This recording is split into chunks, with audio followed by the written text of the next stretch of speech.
Okay, so I just took the bike for a short test ride, and there is such an improvement in the bike. There's first of all, there's no popping.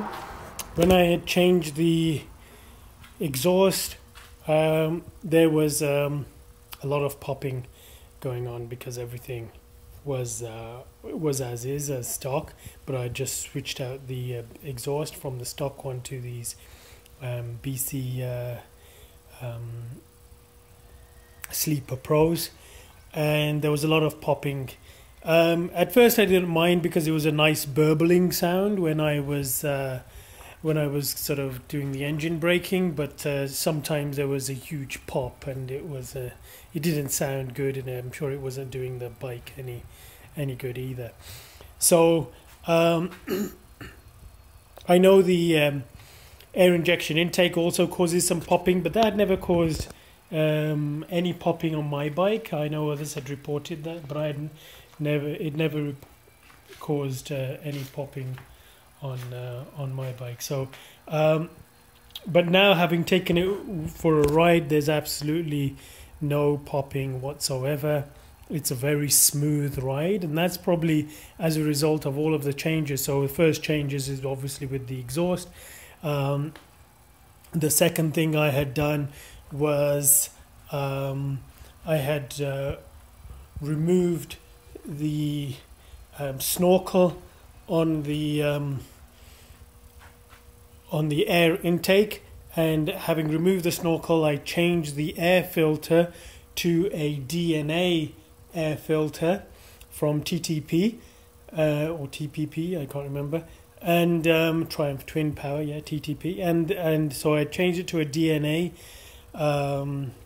air filter. And also what I had done is I'd put in on the Breathe Bellmouth, and that helped. Okay, so I had put in the TTP Bellmouth just behind here, and that helped the motorcycle breathe. It just felt that much easier for the motorcycle to breathe.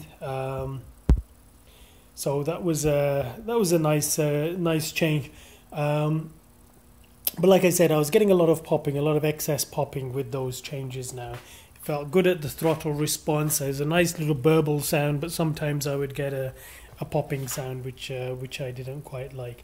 So it was time to remap it, and I followed the instructions on Triumph Rat on how to remap. But before I wanted to do that, I removed the air injection intakes as well. So on my motorcycle, what I did is specifically I'd removed the whole of the air injection intake, which is a bit different to how Del Boy, well, more or less same as what he did it, but he left the solenoid in place. I removed the solenoid as well, so that cleared out all of that there. And then I had just the connector left over. The connector I basically taped it up, put some shrink tubing on it. I didn't cut it or anything like that, or connector resistor. I just left it as the connector hanging, shrink tubed it, taped it up, and just left it there. Of course, when it came to remapping, that then threw up an engine light, and in the remapping I disabled the SAI. So I'm disabling the air injection intake. Like I said, it threw up a light, an engine management light. I cleared the error codes, and then when I started the motorcycle again, it didn't throw up that light, of course, so it's been disabled in the mapping anyhow. And so now it starts, now it runs just like I want it to run. It's very smooth, throttle response is very good.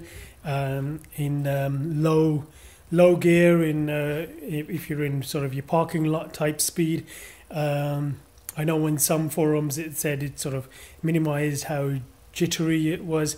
I mean, it's minimized it. It's still there because you are at low speeds and you do need to get your clutch in a little bit.